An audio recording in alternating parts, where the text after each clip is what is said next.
Joe Manchin did a bunch of interviews over the weekend.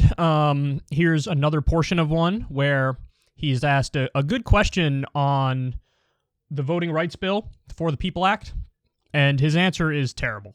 But is there any circumstance under which you could imagine allowing a carve-out for the, I know you oppose getting rid of the filibuster, but there's some people in the more moderate camp, like Angus King of Maine, who's an independent, who said that he's possibly willing to step back from the filibuster, his opposition to getting rid of the filibuster, just for voting rights, because he's so concerned and it's become so partisan. Can you imagine ever doing that?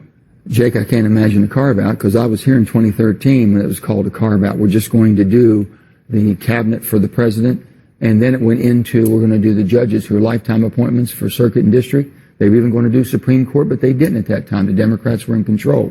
2017, Mitch McConnell's in control, comes right back in, and guess what? That carve-out worked to really carve us up pretty bad. Yeah. Then you got the Supreme Court.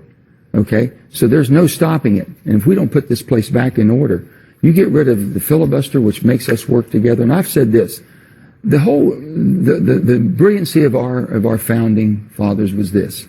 Why in the world did they give 2 senators to Rhode Island and Delaware at the time they were forming this great nation of ours, when they told New York and Pennsylvania and Ohio, hey, you only get 2 too? Mm-hmm. It was basically to make us work together so that the big states wouldn't overrun the little states. It's a minority participation. No, at this point, it's not minority participation. It's minority tyranny. That's what it is. It is basically a reverse democracy. It's let's take the most unpopular position and make that the rule of law most of the time. That's what it is. And by the way, it's not just ideological. It's also that side ends up winning because of corruption, because who funds our politics? Billionaires and corporations. And so the politicians represent the billionaires and the corporations, and they don't represent the will of the people. And the will of the people and the will of corporations, it's almost always at odds. So I hate how he does this like, tries to put this high-minded intellectual veneer on anti-democracy.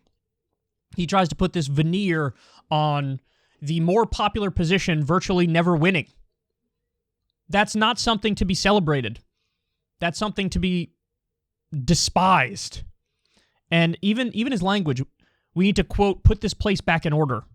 Put this place back in order by making it even more likely that the least popular position ends up winning. And then he says the filibuster makes us work together. The filibuster also makes it so that the least popular position ends up winning. That you give veto power to people who represent way more empty land than people. You allow Mitch McConnell to set the terms and determine what's possible. So, I mean, it just shows at his heart, he's fundamentally conservative in the sense that he doesn't want all that much to change. And this idea that he's laying out there that, you know, oh my God, an exception is crazy because, you know, it happened once this time and it happened once that time.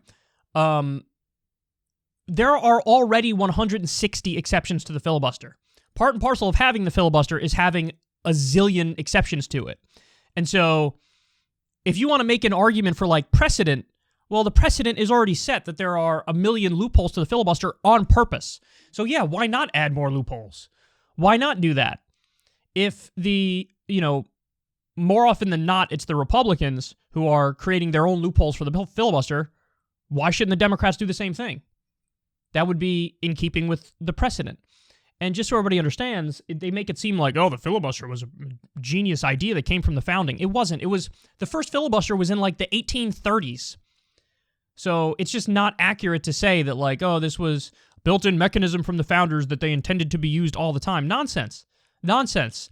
And so now we're in a situation where Democrats can't get like anything through when on all the issues the people show that they're with the Democrats. I mean, that's just, it's a broken system fundamentally.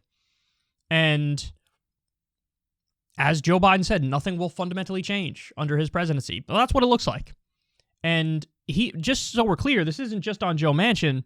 This is also on Joe Biden because he says he supports going back to the talking filibuster, but he doesn't because he never fought for it. He doesn't repeatedly and routinely talk about it and prod Democratic senators to get on board with that and fight for the reform and vote on it.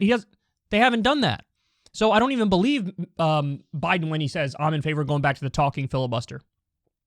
So that's it, guys. Like his whole presidency is donezo unless you eliminate filibuster, which they don't want to do, reform the filibuster back to the talking filibuster, which it looks like they don't want to do, add more cracks at reconciliation, which it looks like they don't want to do, or create more loopholes to the filibuster, like on voting rights. And by the way, this issue, it's uniquely important because if you don't do it on this issue, guess what happens?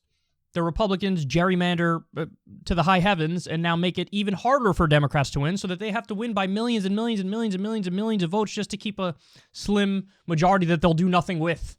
So the system is broken, but it's broken in the opposite way than the one Joe Manchin wants you to think.